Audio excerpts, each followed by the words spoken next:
So do you remember that point in time when you were leaving school and you had to transition to the world of work, or are you transitioning to the world of work after leaving school? If you're feeling anxious, there's no need. There's actually help at hand. We speak now to the CEO of Boston City Campus, Mr. Katz, on that transition and what you need to know. Thank you very much, Mr. Katz, for availing yourself this afternoon. It can be a daunting thought, hey, because there's so much that you need to consider. So you get given an offer and you have to consider, is it close enough to where I stay? How much will I spend for petrol? Am I negotiating right for this amount of money? So good afternoon, Dudu, and thanks for the opportunity. I think when you did the introduction, you mentioned both those who are leaving school as well as those who are entering the workforce. And I think one of the first things that we should think about is the quality of your educational passport, so to speak.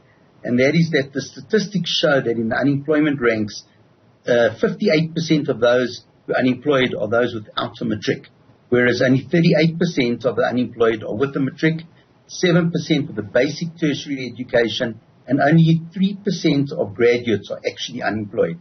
So I think one of the things that people should be thinking about is what is the nature of their subsequent education, what I call the education passport that they're going to create for themselves when they enter the job market, because that's obviously going to change the stakes of their ability to negotiate whatever position they're looking for.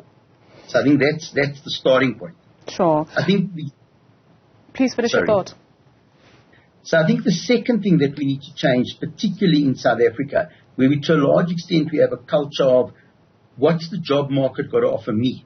I think we need to change that paradigm into one of a culture of creating employment through both entrepreneurship and innovation. And I think that the internet, together with COVID, has actually created so many opportunities for the new world, what they call the gig economy, where I've got some skills. I don't have to worry about the job market in South Africa. I actually have got the whole world available to me. And it's really a question of taking those skills and actually marketing them internationally. And I'll give you a good example. I mean, if you think about that, what happened in COVID, the digital world became alive. Online shopping, all those kind of things became alive. And suddenly there was this huge demand for people with skills in web design, digital marketing, graphics, animation, film, etc.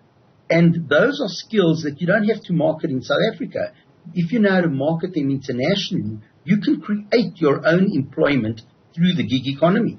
So I think we need to change our thinking a little bit about, instead of saying, well, where's my job and where am I going to work and is it around the corner from me, to rather saying, what are the opportunities that I can create for myself, either within South Africa or even out of the country, and not get depressed by all the reports we see in terms of unemployment and pressure on salaries, etc., etc. Yeah. So it's just another way of looking at the same thing, I think. Sure, that's an interesting outlook, right? The gig economy, because the world is your oyster. And then you speak of 3% of graduates being unemployed. What does that translate to in numbers? Maybe I'm interested because we're seeing a lot, and there's a lot that's been reported on in terms of the high number of unemployed people who are sitting at home after graduating and struggling to get into the workforce.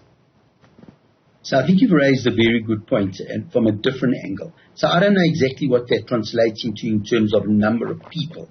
I'm just giving you the statistic. But I think what we should look at more fundamentally is what is the role of the educational institution as well as the role of the individual in assisting that potential graduate or graduate to get a job. And I think we need to look at things again a little bit differently. I think, number one, all educational programs today should have an element of what we call workplace integrated learning. And that achieves two things. On the one hand, it gives the learner or the student the opportunity to synthesize both their theory together with the practical implementation thereof. It also allows that candidate to show a potential employer that he's got a workplace portfolio, he's got some experience, he's taken initiative, and it gives the learner exposure to the workplace. That's number one in terms of within the qualification itself. But I think more than that, I think there's become a moral responsibility for educational institutions to implement what we call a graduate support program. We call it Graduate Plus, but you can call it anything you want. But the bottom line of it is, it's a responsibility on the educational institution to go beyond teaching and learning in terms of technical content for that learner, but actually teach them how to navigate the future world of work. And the future world of work has changed radically over the last couple of years, as we all know. And the way in which one navigates that world in seeking employment has also changed. So today it's no more good enough just to take your CV and send it out to 100 employers and hope that somebody actually picks it up and grants you an interview. I think today it's really about scientifically researching the market, knowing that when you pitch for that job, that your cover letter talks to the fact that I've engaged with this employer's needs. I understand what he's looking for, what he or she is looking for, and I can engage with that. I present myself with soft skills. I present myself with critical thinking skills, over and above the technical skills which my qualification assumes that I already have.